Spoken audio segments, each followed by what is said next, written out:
भिकारन बनी डॉक्टर।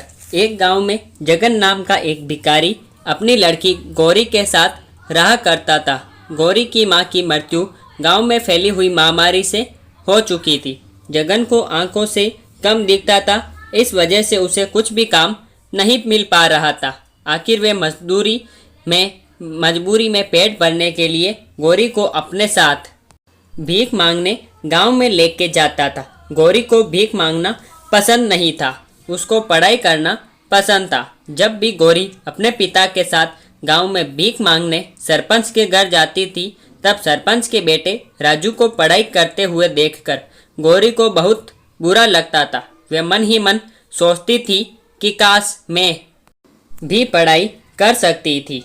अचानक सरपंच की पत्नी रोज गौरी को देख के ताना मारती। उस दिन सरपंच की पत्नी राजू को बोली कि दरवाजे पर जो भिखारी आया होगा उसे बासी खाना दे और जाने को बोल। सरपंच की पत्नी बोली कि गांव में एक भी हॉस्पिटल नहीं है और इन भिखारी लोगों की महामारी जैसी बीमारी मेरे बच्चों को लग गई तो मैं क्या करूंगी। इन सब बातों को सुनकर वे बहुत दुखी हो गए और घर चले गए। अगले दिन गौरी बोली, बाबा गांव के सभी लोग हमारे पास से दूर क्यों चले जाते हैं? हम इतने बुरे हैं क्या?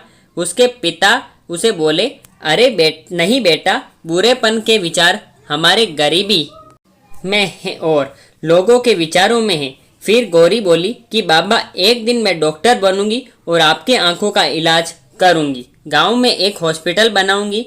उसके पिता बोले कि गौरी, हमको 2 वक्त की रोटी भी मुश्किल से मिलती है और ये सपना तो श्रीमंत लोगों ने देखना चाहिए।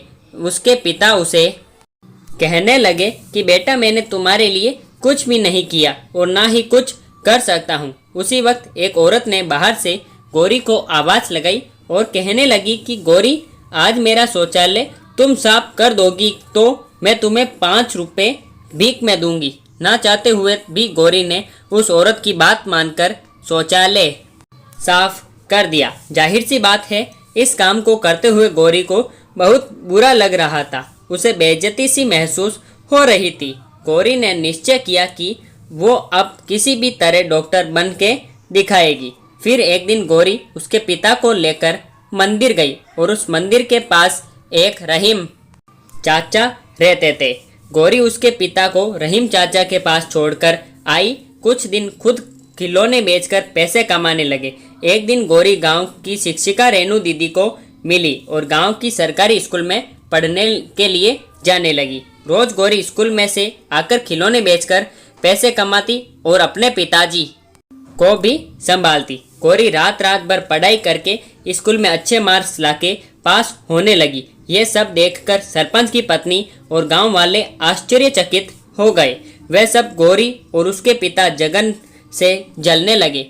सरपंच की पत्नी सोचती है कि ये भिखारी लड़की कैसे पढ़ाई करके डॉक्टर बनती है, मैं भी देखती हूँ। गौरी हर साल अच्छे मार्क्स लाकर पास होने लगी और रेणु दीदी उसे पढ़ाई में मदद करने लगी। धीरे धीरे साल बदल गया और गौरी अब बड़ी हुई और उसने अपनी मेहनत से पढ़ाई पूरी की। आगे डॉक्टर का शिक्षण और आगे कॉलेज में एडमिशन लेने के लिए उसने एग्ज़ाम दिए और उस एग्ज़ाम में गौरी टॉपर बनी। उसकी सफलता ने रेणु दीदी और उसके पिता बहुत खुश हो गए। गौरी उसके पिता को बोली, बाबा मुझे स्कॉलरशिप मिली है, पर गौरी को आगे की पढ़ाई के लिए दूसरे शहर में जाना पड़ रहा था। गौरी उदास हो गई। रेणु दीदी उसे कहने लगी कि गौरी, तू टेंशन मत ले, मैं इधर में सब संभाल लूंगी, तू शहर जाकर डॉक्टर बनकर वापस आ। रेणु दीदी ने बाप की जिम्मेदारी ले ली, इसलिए वो निश्चित होकर पढ़ाई करने के लिए चली गई। बहुत समय बीत गया पर गौरी की कुछ खबर नहीं आई। कुछ साल बाद गांव में फिर से महामारी की समस्या आई। कई गांव वाले के साथ गौरी के पिता और सरपंच का लड़का राजू भी महामारी के चपेट में आ गए और शहर जाकर हॉस्पिटल में भर्ती हुए, पर कई दिनों से वहां डॉक्टर भी नहीं आए थे। सब उदास होकर भगवान से प्रार्थना करने लगे। अचानक एक नर्स उधर आई और बोली, आपको चिंता करने की कोई ज़रूरत नहीं है, क्योंकि सरकार की तरफ से शहर की सबसे बड़ी डॉक्टर इनका इलाज करने आ रही है। ये खबर सुनकर गांव वाले बहुत खुश हो गए। हॉस्पिटल के सामने बहुत बड़ी कार आकर रुकी और उसमें से एक डॉक्टर नीचे उतरी।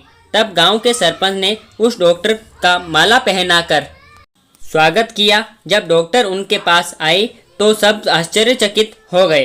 वह डॉक्टर कोई और नहीं तो वही लड़की थी जिसे वो भिकारन गौरी के नाम से जानते थे। उसने अपने पिता का आशीर्वाद लिया और सब गांव वालों का इलाज करना शुरू किया। गौरी के इलाज करने के कुछ दिन बाद सब गांव वाले बीमारी से ठीक हो गए। उसके पिता की आंखों का ऑपरेशन किया और आंखों की दृष्टि फिर से उनको लौटा दी। गौरी की मेहनत से वे सब गांव वाले उस बड़ी महामारी से बच गए। वैसे ही सरपंच और गांव वाले आपस में चर्चा करने लगे। गौरी पर उन्होंने जो अत्याचार किए थे उस पर उन्हें पछतावा होने लगा। सब ने गौरी से माफ़ी मांगी और माला पहनाकर उसके नाम का जय जयकार किया। ये दृश्य देखकर गौरी के पिता को उस पर गर्व महसूस हुआ। इस कहानी से हमें यही सीख मिलती है कि गौरी की तरह मेहनत और दृढ़ निश्चय से कष्ट किए तो सफलता अवश्य मिलेगी। जिस तरह कमल भले ही कीचड़ में खिलता है लेकिन उसके गुणों के कारण भगवान के सिर पर स्थान पाता है, हमें भी हमारी परिस्थितियों और संसाधनों की कमियों के कारण जीवन में पीछे नहीं हटना चाहिए। एक अच्छा लक्ष्य निर्धारित कर उसके लिए जी जान से मेहनत करनी चाहिए।